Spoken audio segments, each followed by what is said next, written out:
Abdoulaye Diallo mi nekk ci xarala gi asalaamaaleykum auditeur auditrice su juróom-ñeent fukk ak ñett yu am yu tomb juróom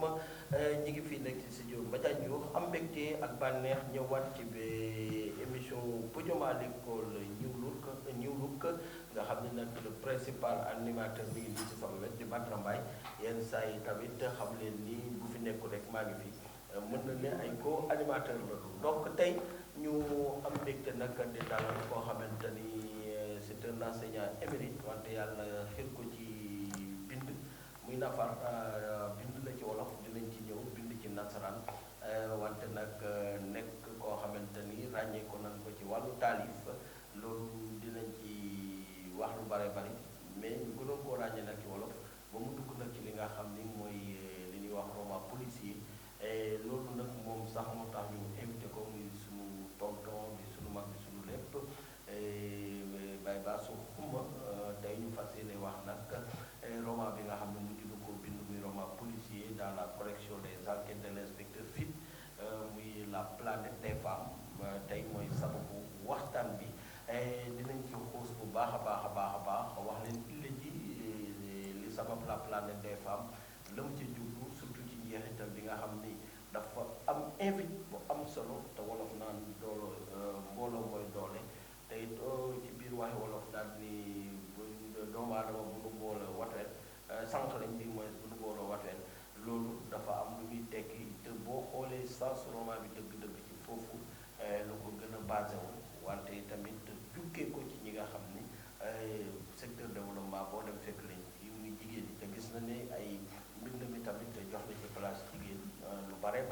ci yi nga xam ne jot naa ko fee di ba ci sax taalif yi loolu yi tamit dinañ ci ñëw ci kàddu gi seen xarit Daouda Mourtada Thiandoum di ko ànd ak Badara Mbaye ci technique ba Abdoulaye Diallo Sibyl ak Sarr ñu dellu si ci cey laay yaa ngi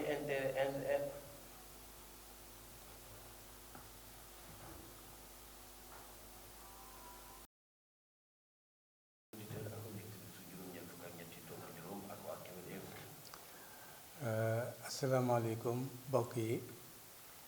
yéen auditeur Ngaye FM kenn ku ci nekk maa ngi lay nuyu ci sa tur ak sa sant te di leen yëgal ni am naa mbégte lool bi nga xamante ne tey jii gaa ñi teeru nañ ma te ñu fas yéene waxtaan ci sama mbind alors léegi sama njaboot ak samay xarit samay àndandoo samay dëkkandoo ñëpp maa ngi leen di nuyu te nag di ñaan yàlla lépp lu ci jub ci moom la lu ci xaw a dëng ci man la te di jégalu léegi balaa maa commencé ok merci. jërëjëf Baye Bassou Xuma donc comme ni ñu ko waxee tey nag ñu fas yéene waxtaanee li nga xam ne moom mooy roman policier bi mu ñëwee bi ñu tudd ko dans la collection bien sûr des enquêtes de l'inspecteur Fit tudd ko la planète des femmes mais ba lu ñuy dugg ci lay kii bi roman bi dañuy bàyyi rek Badara bu wax tuuti kii nu dalal ndax xëy na waa gars yi xam nañu ko tey te mbind nañu am mbind mais am na ñoo xamante ne du ñàkk ne tey lañu ko gis nga xam tuuti rek ki nga xam ne mooy Bassou Xuma bi nu dalal. waaw Daouda comme noonu ko waxee xam naa ne du ñàkk dina indi ay correctif yu bëri parce que bindam xaw naa ko compliqué boo xam ni style bi moom xam naa ni moom après dina ci ñëw mais effectivement ni nga ko waxee la planète des femmes les enquêtes de l'inspecteur Fit donc noonu nga ko intitulé ñu wax nag Baye Mansour est un enseignant de formation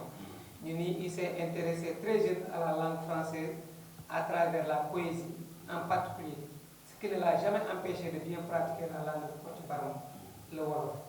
Donc il a publié plusieurs ouvrages dont un cours de formation et d'autres formations à la lecture et à l'écriture du wolof. Mansour Xuma est un écrivain prolifique qui détient des écrits dans plusieurs genres. La planète des femmes est une fiction qui part du crash d'un avion cargo sous la bannière d'une ONG Afrique Dimbalante à tirer à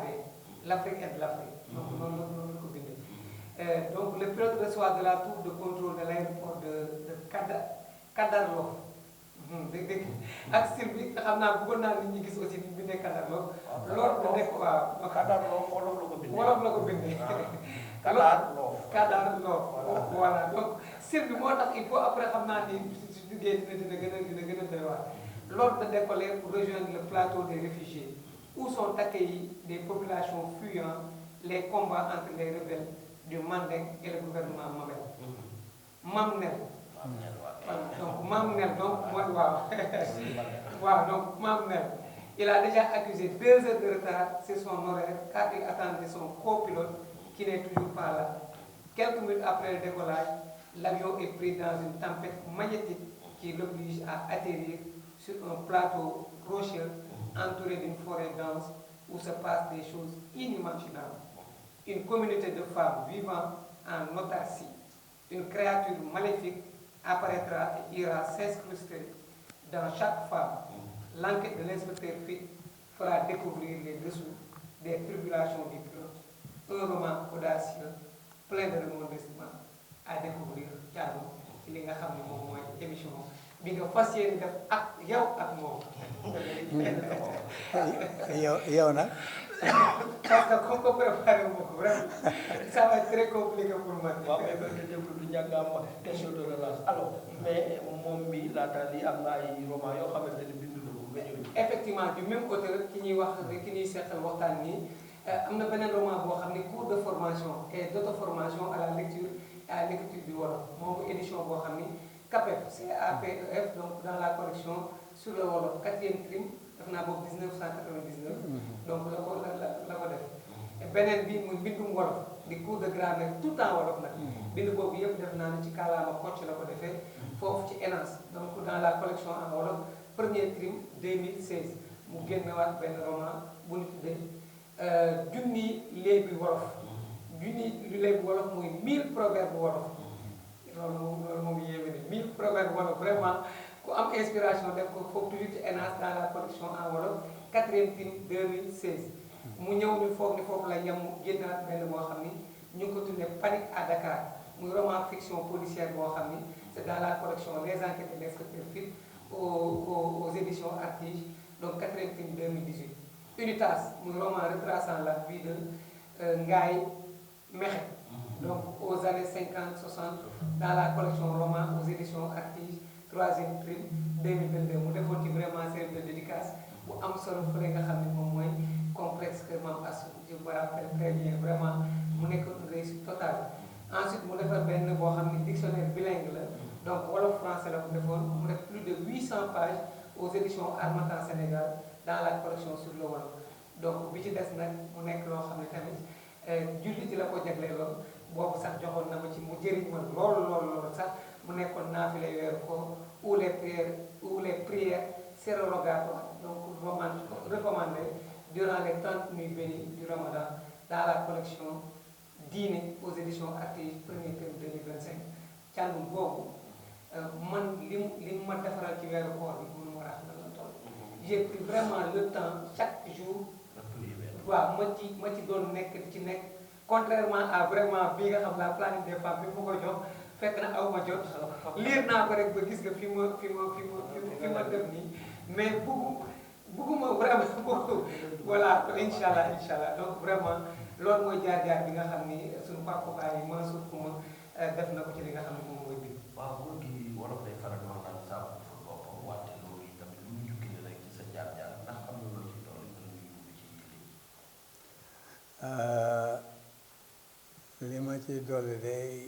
mën naa gudd mën naa gàtt parce que livre yi nga bind ci wolof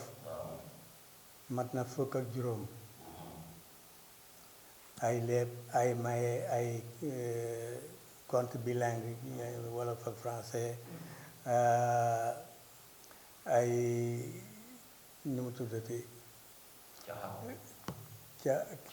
cax ak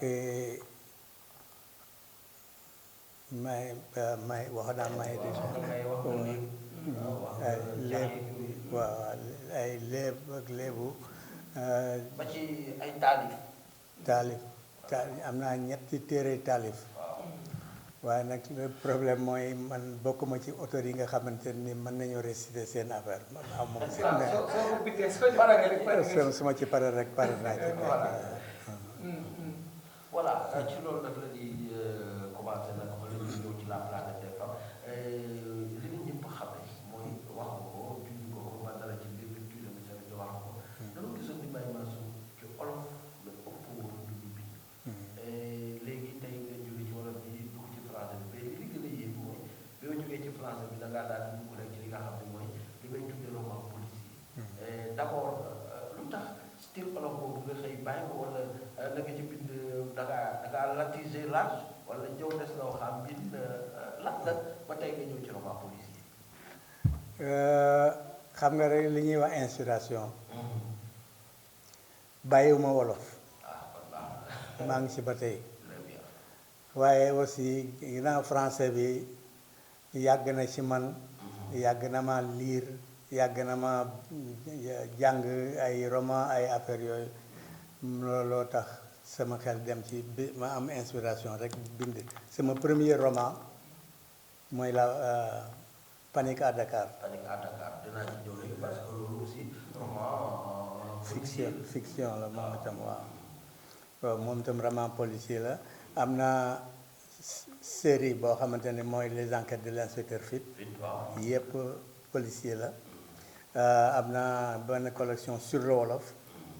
boobu ay version bilingue la wolof France des mots wolof expliqués en français des mots ou des expressions wolof expliquées en français ak un petit lexique def na grammaire conjugaison en grammaire conjugaison orthographe bilingue def na les consonnes de classe nag moom mooy genre article yi accompagné nom bi alors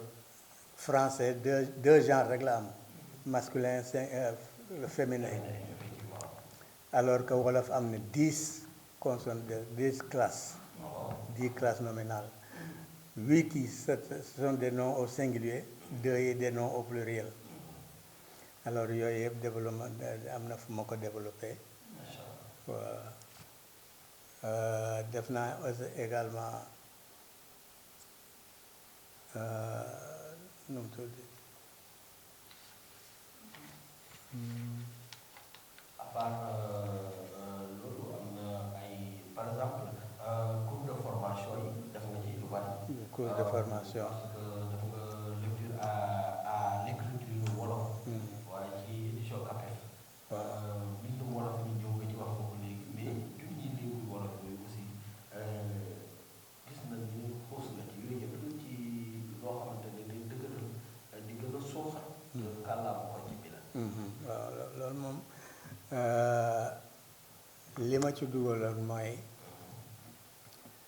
temps yi ma nekkee ñaaxeen di jàngale dama daan def ba école tëjee ma dajale sama rakk yi ñoom abi xuma ak seen xarit yi Kalla Faye Abou Fall ak ñooñu voilà di leen léebal wala may déglu seeni léeb mais dama seetlu ni daanaka xamatuñu dara ci léeb yi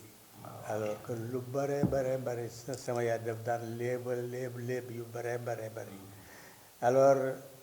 su ma leen dee déglu je me rends compte que daanaka kenn xam waa perte nañ ko pour preuve que perte nañ ko dem naa Ngajaga sama dëkku nijaay dem am naa fa une semaine bëgg ku ma léebal dama doon recueillir ay léeb mais sama dernière nuit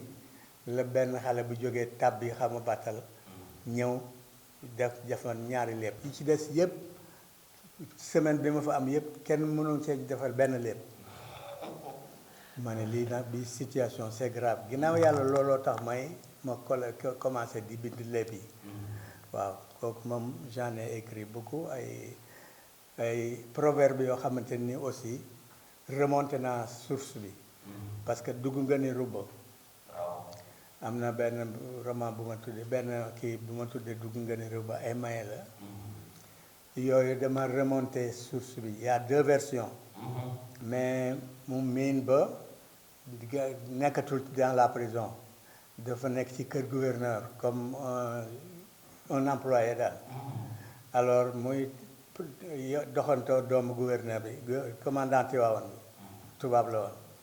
muy di ko doxantoo yóbbu ko ci kii bi teen bi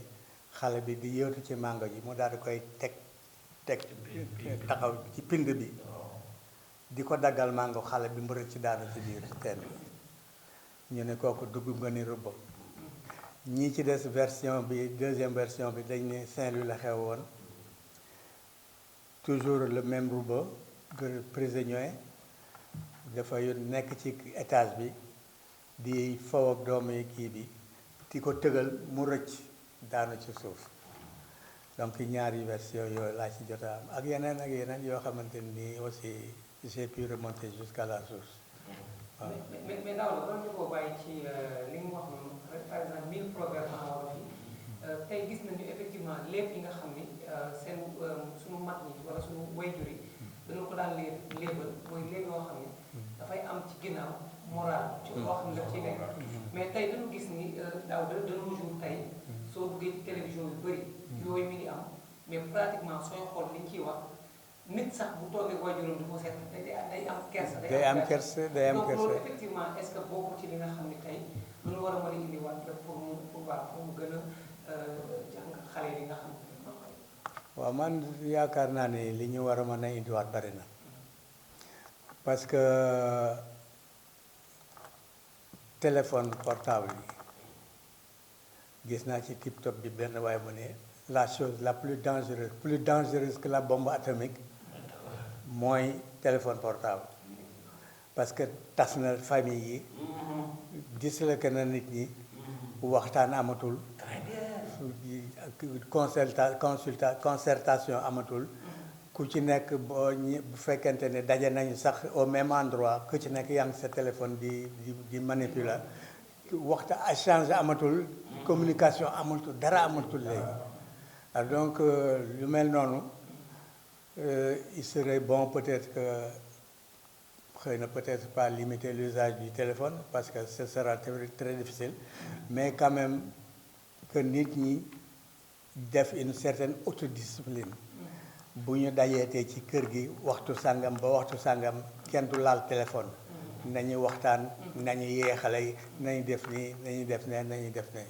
je crois que loolu moom c'est un retour possible pour mën a yar xale yi vraiment. voilà vraiment donc yéen a ngi koy ñu ngi toog nag ak suñu mag suñu papa suñu tonton ak suñu kumba fas yéene waxtaan nag ci am mbind surtout bi nga xam ne moom mu ngi bind muy la planète des femmes les enquêtes de l'inspecteur Fik mu nekk ci connexion les enquêtes de l'inspecteur Fik mais ba tey bala ngay ñëw dafay gis ni say bind également da nga cee jox cër jigéen ci yaar parce que yu mel nii yëpp dinaa gis nga di leen ci jox cër waaw mbokk mi allo allo mbokk mi ñu ngi ziar allo kooku dem na lan moo sabab loolu. pardon dama gis sa bind yu bare bare da nga cee jox cër jigéen. même ba ci poème yi sax gis naa ko am na yu bari yu mu lii. ba ne grand bi xam naa daal jox la cër jigéen lan moo sabab loolu. d'abord sama yaay. ndeysaan. jigéen la joo xamante nii moonu yar. waaw. parce que sama papa daf daan voyager lu bare daawul nekk ci kër gi. ndeysaan. donc sama yaay moonu yar. dinu teete dinu gindi dinu wommat dinu wax lu baax dinu wax lu bon d'ailleurs am na benn interview bu ñu ma defal ci kii nu mu tuddati ChatGPT intelligence artificielle. waaw. bind leen kii ya Mansour Xuma bu boobaa di ngeen gis lu bare ci sama vie ak sama contribution sama yaay ci affaire bi. Ensuite samay sœurs nous sommes une famille très unie macha allah. de sorte que li ma yéene sama bopp laa yéene ñëpp. waaw tegal loxo bi foofu ma ñëwaat mbokk mi allo allo allo waaw kooku dem na mais allo ndax mel mi ngi ci biir de gars yi il faut que ñuy am retour bu nu buggee déglu bu ko defee ñëw bu leen leen allo dinañ xam ne ñu ngi en direct bu ko defee ñu mën a dugg mais ci kanam sax. dañuy gën a ci kanam la ñuy gis teel ma sax téléphone nga ba ci kanam bu ma ubbee rek waaw bu ci kanamee dinaa ko ubbi am na ñoo xam ne dañuy seede nii rek mais bu ci kanamee bu duggee ci livre bi nag ba dugg ci yille ji ñu ubbi ko waaw vraiment nga ne sa yaay ak sa union familiale waaw ci li la inspiré bi ñëw waaw place ça loolu dëgg la moom parce que nag jigéen dafa day loo xamante ni dafa am solo ci kër dafa am solo ci nit dafa am solo ci yar parce que jigéen généralement ba àddinay baax jigéen moo daan yar góor gi dafa daan liggéey indi jigéen ji nekk ci kër gi des ci xale yi di togg ak li rek fóot mais di yar xale yi waaw loolu ginnaaw yàlla moo ci li sabab sama kii ci bind jigéen yi ba ci la. alors nga jóge ci panorama boo xamante ni c'était la poésie yenn saa yi nga def ay romans yoo xamante ni c'était beaucoup plus large ci wolof ak yooyu ak lébi kii tey ñu toog ba jàng gis suñu grand dugg ci roman policier lu tax roman policier lan moo la lu tax defoo roman yi nga xam ne c'est autobiographique wala c'est beaucoup plus élargi nga ñëw ci policier pourquoi le style. ba pare surtout pourquoi vraiment le titre la planète des femmes. dinaa ci parce que xam nga. le policier bi dafa jëkkee commencé panique à Dakar. panique à Dakar donc ñëwaat la voilà panique à Dakar la jëkk policier bi d'abord. policier bi dafa am benn bés dama daan dem vacances Dakar bu ma demee Pikine laa nekkoon ñu daan dem géeju Caaroy ma toog ay presque une dizaine d'années demaatuma fa bi ma fa delloo fekk plage bi salte ba kenn mënatu fa toog sax waxuma laa di sangoo ko kii alors j'ai pensé à la pollution marine bi ma commencé bind affaire bi sama xel dem ci ni il faut une enquête de police pour déterminer, peut-être pas déterminer les auteurs, mais déterminer certaines causes yoo xamante ni on peut les identifier. moo tax ma jël trois industries yoo xamante ni dañoo situé le long de la presqu'île du Cap-Vert. 3 usines yooyu yëpp di déverser seen saleté ci biir ndox ci biir géej gi. 3 mu def ay courant yoo xamante ni presque c'est pas dilué ay courant yoo xam ne dañuy dem ba jusqu'au milieu de la mer foofu avec la conjonction comme je l'ai dit conjonction du soleil et de la lune am milieu boo xamante ni c'est un milieu plein de micro-organismes. Alors avec la conjonction du soleil et de la lune ñu dajaloo ñu infecté kii bi genre micro yooyu ñu mu transformé wu doon compacté wu ba doon un monstre mu génn dugg biir Dakar dévasté côte bi yëpp depuis Soumbédioune jusqu'à Mbao. Alors ñu ne nag pour conjurer il faut d'abord pour une enquête de police pour d'abord situer responsabilité yi ensuite une enquête de police pour combattre monstre bi waaw alors voilà mu daal di ci la planète des femmes. lu tax la planète des femmes ndax ba dara bi ngay laaj léegi lu tax la planète des hommes wala la planète du coup wala lu tax la planète des femmes. voilà boobu si c'est dafa am benn le roman je l'ai écrit moom moo la gën a gàtt durée ba ma koy bu ma ko bind. Panique à Dakar j'ai eu un blocage de 4 ans 4 ans parce qu'il me fallait décrire une chaloupe intérieur chaloupe bi te mosuma dugg chaloupe man je me suis dit que je ne vais pas écrire du n'importe quoi loo xamante ni ku ko lire xam ni lii du dëgg. Alors j'ai remis ciel et terre pour visiter une chaloupe. Alors finalement j'ai rencontré un jeune voisin bu doon liggéey port ma expliqué ko mënuma demain à 17h na nga ñëw ma dem demain à 17h moo ñu dugg benn chaloupe moo woon mu visité loolu ma lépp ma soog a recommencé waat Panique à Dakar bon kii nag Planète des Femmes moom je l'ai écrit en une semaine. Le roman bi en une semaine parce que dama xëdd ba pare tëdd alors nelaw ma si saa si daal alors ma toog ba yàgg ma ay idée di ma ñëwal ay idée di ñëw ma daal di jóg song sama machine daal di commencé di bind le rideau vert la jëkkoon a laa ko jëkkoon a mébét titre bi waaw titre bi moom laa jëkkoon a mébét mais may dem di dem ba rideau vert c'était un rideau d'arbre boo xamante ni dafa caché une partie de la forêt waaw alors ma toog ba yàgg je me suis rappelé benn affaire boo xamante ni dama ko liiroon muy un Américain boo xamante ne il était tombé dans une planète inconnue. Alors il avait atterri